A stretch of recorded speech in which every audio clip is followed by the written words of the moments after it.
Kak.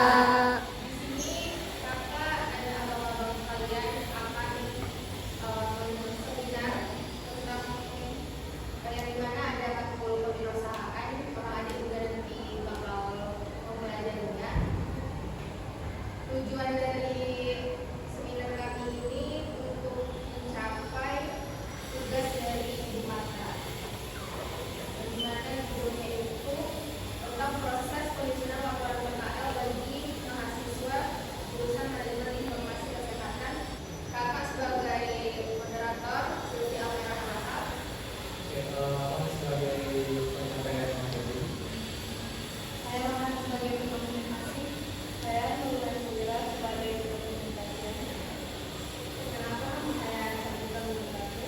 Saya Nurul juga tadi.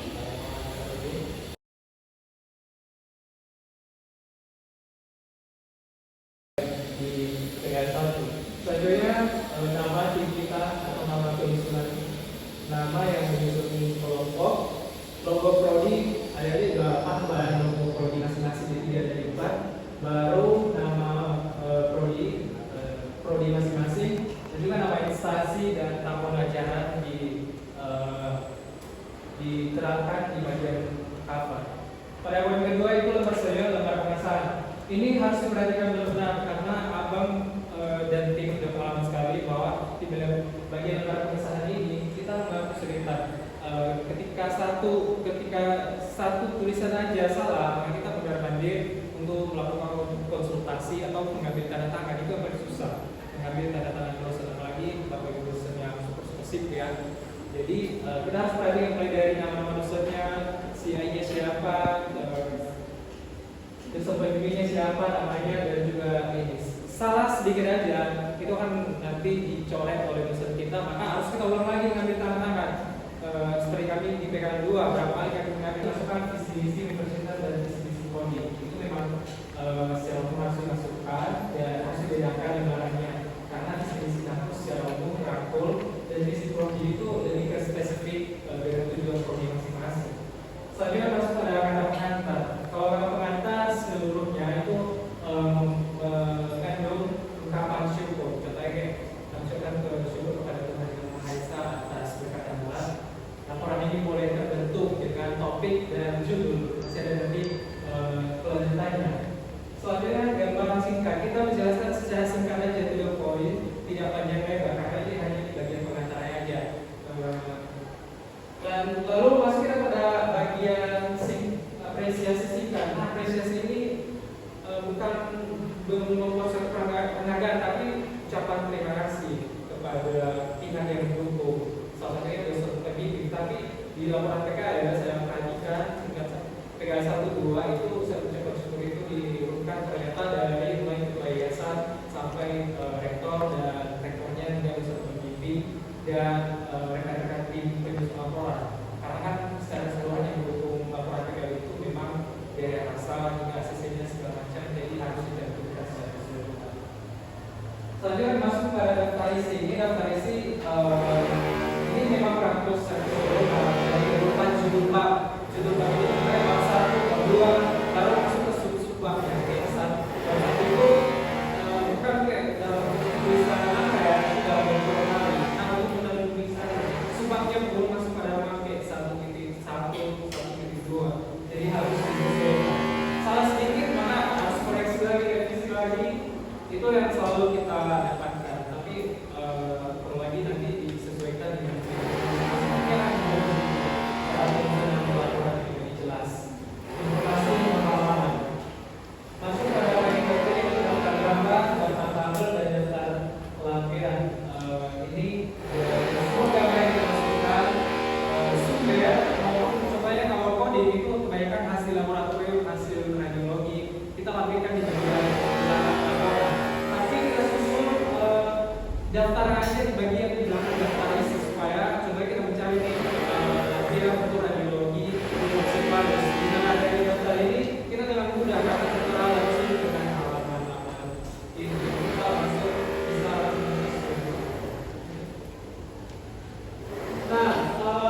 masuk pada bagian permasalahan. Yang pertama bab 1 pendahuluan. Secara umum di pendahuluan ini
di bagian landasan teori. Kebanyakan menurut para ahli dan menurut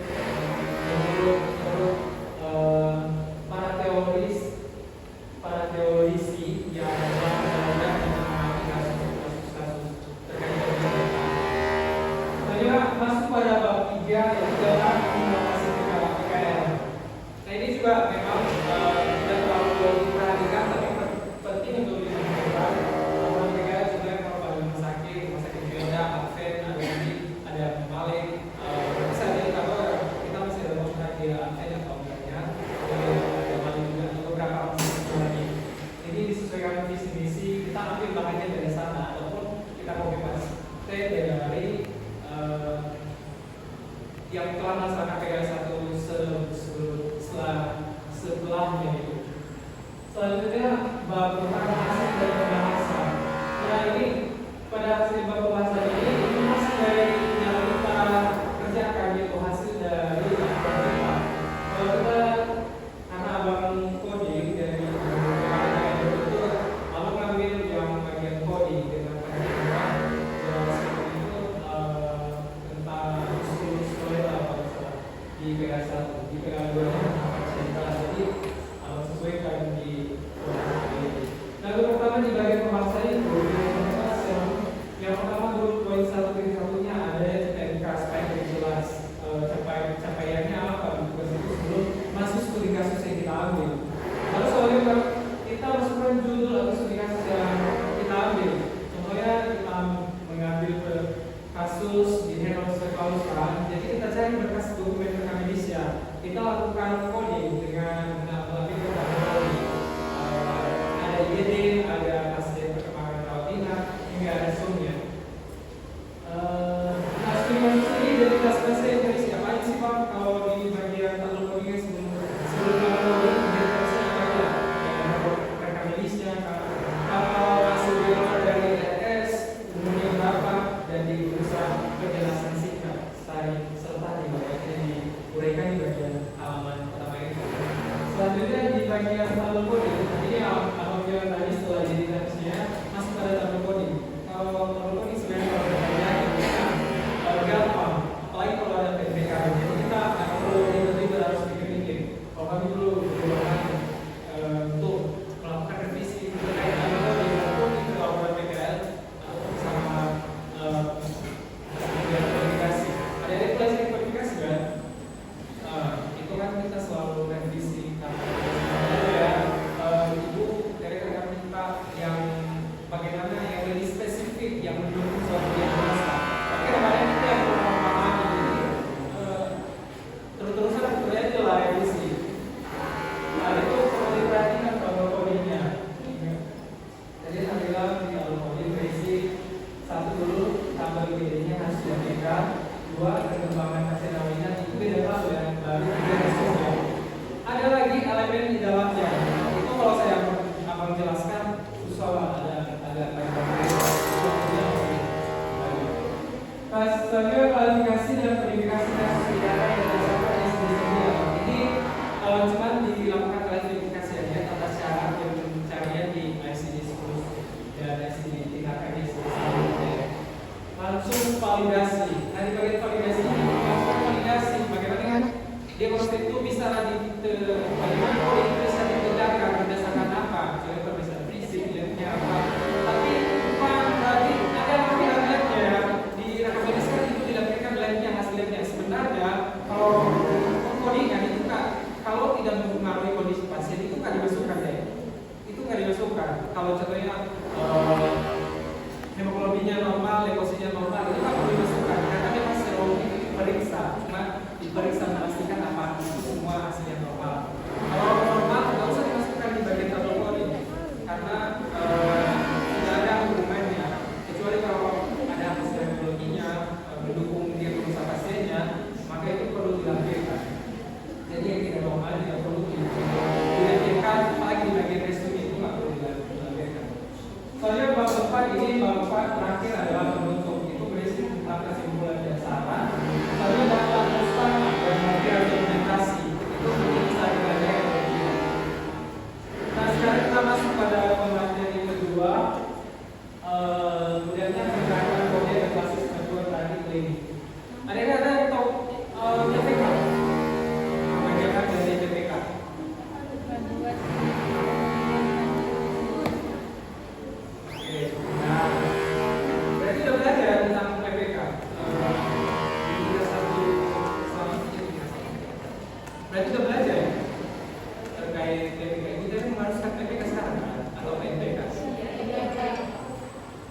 aku jelaskan secara singkat mungkin sudah cukup dijelaskan. Jadi PPK itu ada sebelum adanya PPK harus ada dulu PPK.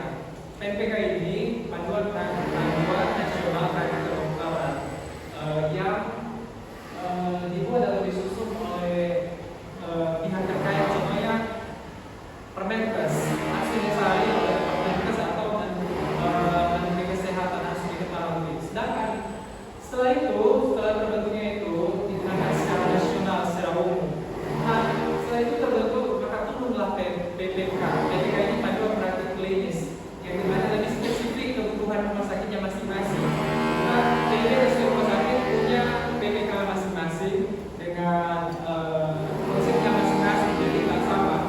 Jadi itu PPK ini lebih spesifik dalam melakukan kode rumah sakit masing-masing.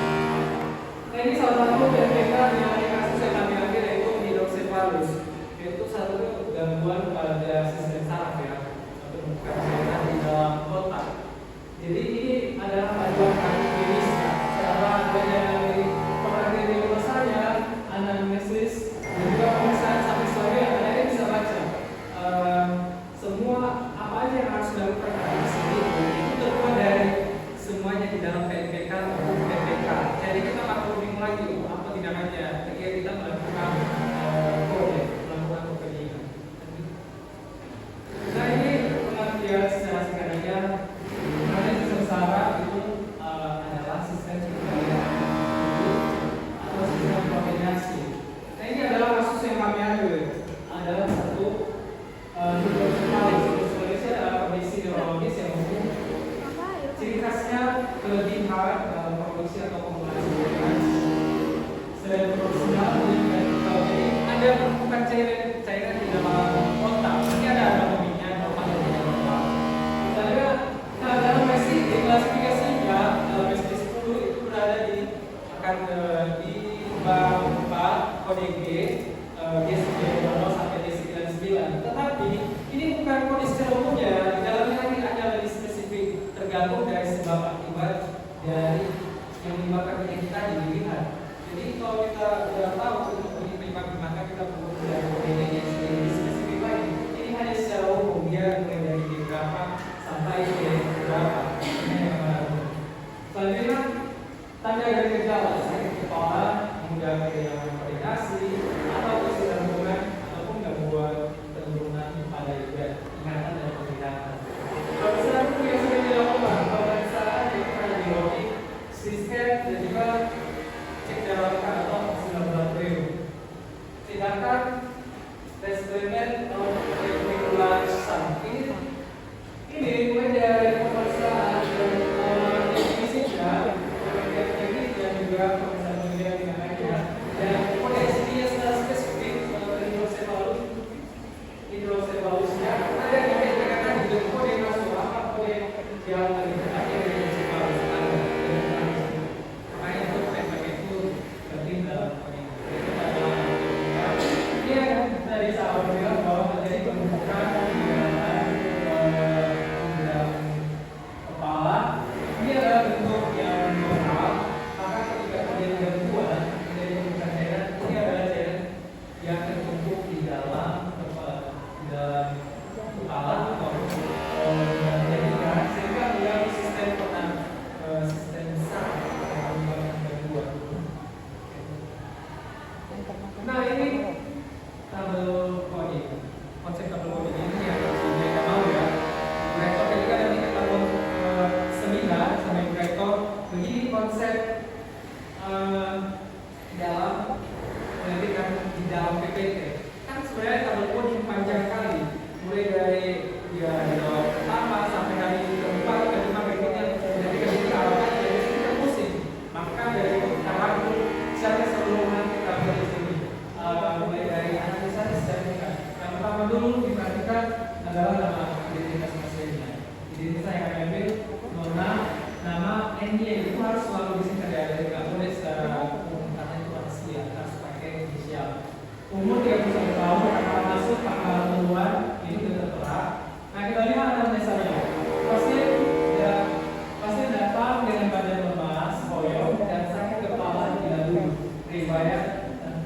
bahkan menurun bicara sejak semalam menurut merah riwayat Kostan 10 tahun yang lalu di rumah sakit dan ada balik akibat hidrosefalus. Berarti dia sudah punya riwayat sebelumnya, dia masuk ke rumah sakit lagi dengan ada gangguan lagi. Kalian penasaran nggak kenapa ditandai warna merah? Kalian tahu nggak kenapa ditandai warna merah? Ya, jadi ini ditandai warna merah. Ini bagian yang ada yang tidak normal. Apa gangguannya? Ada yang sebenarnya mual. Itu ada di saya ada dalam kurung ada minus, lalu itu keduanya ada buka kurung ada tanda tambah, baru itu menandakan ada atau tidak ada contohnya lemas. Itu dalam kurung minus, berarti itu tidak ada, lemas tidak ada. Nanti pakai tanda. Terus kalau ada plus ya berarti mual ada, mual plus ada. Jadi yang mual plus ada itu yang ditandai warna merah harus blok supaya kita langsung kita lihat oh ini berarti ini yang terjadi ini gangguannya ini yang pasien merasakan ini gejalanya. Jadi yang pasien merasakan sedikit sakit kepala tidak dulu. Selanjutnya ada riwayatnya Kostan. Ada riwayat sebelumnya akibat dari kasus hidrosefalus maka itu datang ke rumah sakit lagi. Selanjutnya pemeriksaan fisik ini tekanan darahnya dari BK baru pelaksanaan pemeriksaan penunjang. Dari hasil pemeriksaan penunjang kalau radiologinya normal itu nggak perlu dibuat atau dimakai. Tapi kalau tidak pemeriksaan penunjang radiologinya ada hasil, ada kelainan, maka perlu dipol biar langsung oh ini ya ada radiologinya memberikan hasil ada tidak normal berarti ada gangguan. Baru radiologi CT scanning dengan kesimpulan masih tampak ada hidrosefalus komunikan.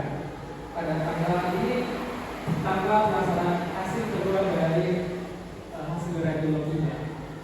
Lalu dilakukan foto toraks secara semua. Maka ini normal, nggak perlu diwarnai atau dibuat lagi dibuat. Selanjutnya tes darah hemoglobin 12,1 gradula desiliter, lemositnya 7,8 ribu sekian. Nah ini kan tidak normal. Ini tergantung sebenarnya dari apakah ini perempuan atau laki-laki beda jumlah dari hemoglobin positif beda dengan cowok dewasa dan remaja dewasa. Ini kan karena ada normal makanya di warnai. Selanjutnya tes gula darah untuk sadar betul 102 miligram desiliter itu masih dalam batas normal. Nah, masuk pada jawaban saat masuk di depan penjelasan masuk di DPD dia ada belakang itu tindakan yang diberikan pada tanggal 7 Februari 2025 dia diberi resolution of kesimpulan dengan ini langsung dikode dengan kode 0 ini tindakan ya. Jadi kalau tindakan dia keadaannya ada kayak nggak ada yang mengikutinya dari parameter kayak SCD 10 tadi ada G atau A dan Z. Ini kalau kode langsung ke angka kode-kodenya itu kode tindakannya apa. Jadi kode tindakannya itu kodenya 02.42 untuk obat. Nah, jadi bisa lihat sendiri obatnya. Untuk yang obat saatnya hidrosefalus. Nah ini tadi hidrosefalus pada spesifiknya itu saya bilang tadi kan kodenya G00 sampai G99. Nah, orang tadi bahwa itu hanya secara umum, tapi lebih secara spesifiknya di dalam yang ada yang sebab akibatnya apa? Nah, peristiwa ini hidrosefalus dengan kode G91.9. Nah, interpretasi. Tapi dalam tabel kode setiap tabel itu sebenarnya tanggal 1 ini dia dirawat. Maka kita ambilkan berapa rawat baru di bagian depannya ada interpretasi. Setiap tabel itu ada interpretasi. Salah sedikit kita menginterpretasikan maka sampai berikutnya juga akan salah. Ini interpretasi secara seluruh teman-teman itu diagnosa akhir yaitu G91 hidrosefalus dan spesifik. Terus 85 final medical obligation incidental obligation of ventricular intracranial communication. Dia unsur utamanya case 91/9 bagaimana menentukan dia unsur utamanya? Jadi dilihat dari di mana dia berusaha yang lebih besar menggunakan tindakan, yang lebih besar menggunakan wilayah. Walaupun nanti di akhir misalnya sebenarnya seperti ini hanya dia berusaha sekunder, tapi tetap dikode. Tapi di peradaban di mana tindakan yang paling besar dia dilakukan, karena dia tindakan yang lebih besar menggunakan wilayah. Maka dia berusaha sekunder itu sama-sama dikode. Ini adalah dia berusaha sekunder. Untuk tindakannya ini adalah tindakan yang diberikan kepada pasien. Bisa ada dilihat. Nah, untuk explanation of growth ini selalu dikode kayaknya. Walaupun hasilnya normal, tapi selalu di bagian akhirnya itu di dalam kombinasi itu selalu dikode. Secara umum itu kodenya 80.59 explanation of growth. Tapi kalau kita lihat di sini sebenarnya nggak ada. Tapi kita lakukan penggabungan yang melihat karakter atau penyebabnya. Di situ. Nah, ini kan tadi istilahnya ada PPK-nya kan. Jadi bisa disesuaikan di sini. Jadi kita ini semua ya, supaya ini kan itu kan banyak bu. Tapi yang dilakukan kok cuma segitu. Kan tidak semua, kalau semua ini dilakukan operasi mati lah ini.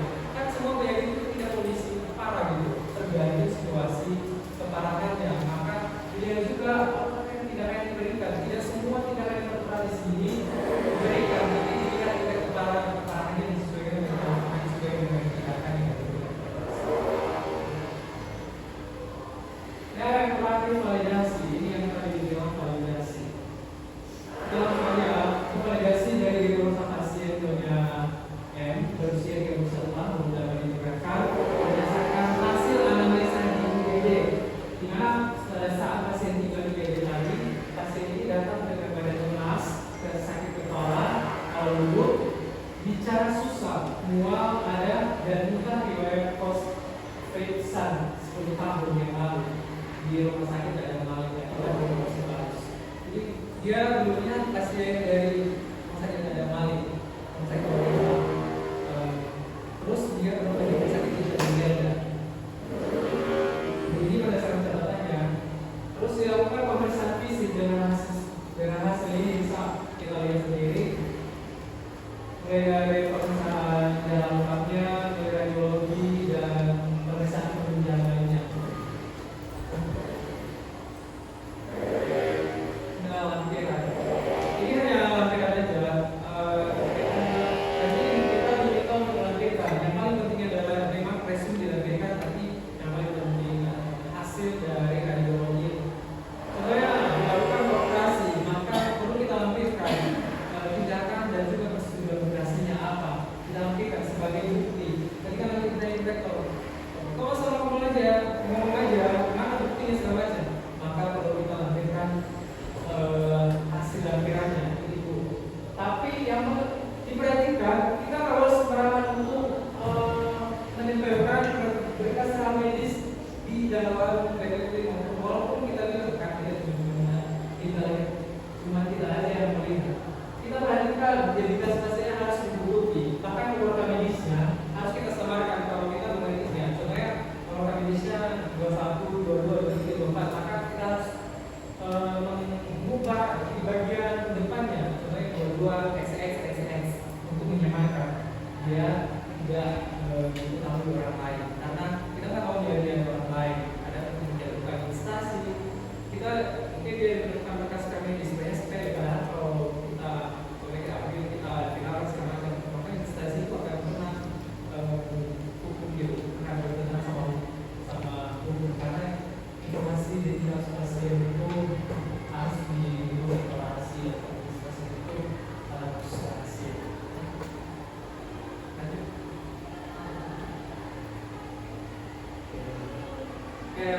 Itu tadi sekilas pemaparan dari alam. Ada atau enggak yang pertanyaan? Tapi harapan abang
Jadi kalian juga mau laksanakan PKL ya, interpretasinya kayak apa sih? Validasinya apa? Bedanya validasi dengan interpretasi. Kalau beda, itu saya abang jelaskan dulu ya, saya jelaskan. Interpretasi itu beda. Interpretasi itu menjelaskan setiap bagian tabel. Contohnya tanggal 1 dia ini dirawat ini, maka kita buat langsung interpretasinya. Setelah validasi itu, mulai dari awal dia masuk, kita harus melakukan validasi berdasarkan hasil-hasil yang mendukung. Contohnya yang bilang tadi, satu tindakan diberikan pemeriksaan itu diberikan pemeriksaan penunjang yang melakukan X-ray, radiologi, fototoraks, maka ada hasilnya. Hasilnya apa? Tidak normal, ada kelainan. Maka itu salah satu mendukung validasi dalam melakukan kode. Maka, jadi kita lihat di sini aja. Untuk validasi kodenya seperti ini. Kita harus mulai dulu siapa pasiennya. Kita harus lihat dulu ya. Siapa pasiennya? Kita aja lah ini validasi kode diagnosa nyonya M. Ini disesuaikan ya, kalau dia anak-anak AN, kalau dia orang tua dewasa tuan TN, kalau dia belum menikah N ini N apanya? 31 tahun ditegakkan berdasarkan hasil anamnesa. Harus identitas pasiennya dulu siapa, kita masuk kepada anamnesanya, kita masukkan. Dilihat pada anamnesa pada pasien masuk di IGD. Kondisi pasiennya itu badannya lemas, sakit kepala kalau pasiennya duduk, terus bicaranya susah, dan dia punya riwayat gitu setelah melakukan suatu tindakan. Ini pun udah 10 tahun yang lalu. Gitu ya, semua dari riwayatnya kita masukkan di validasi untuk mendukung dalam melakukan kode. Yang selanjutnya dilakukan pemeriksaan fisik. Nah, pemeriksaan fisiknya tadi ini dimasukkan semua di sini di bagian ini. Intinya merangkum secara keseluruhan. Baru hasil dari pemeriksaan radiologi scan masih tampak tanda-tandanya kalau dilakukan tindakan operasi baru. Coba lihat yang normal tadi hasil scan nggak ada di sini kan? Karena itu cuma memastikan aja. Melakukan CT scan itu memastikan apakah ada kelainan atau enggak. Ada beberapa tindakan dilakukan hanya untuk memastikan, tapi hasilnya normal. Maka nggak perlu diabaikan di sini karena nggak mendukung diagnosanya. Kan nggak ada kelainan, kan? Jadi beginilah bentuk dari validasi kode diagnosa. Tapi intinya sebelum masuk di sini, maka kita harus menyusun dulu tabel kodenya. Setelah tabel kodenya, interpretasinya semua, maka boleh kita buat bagian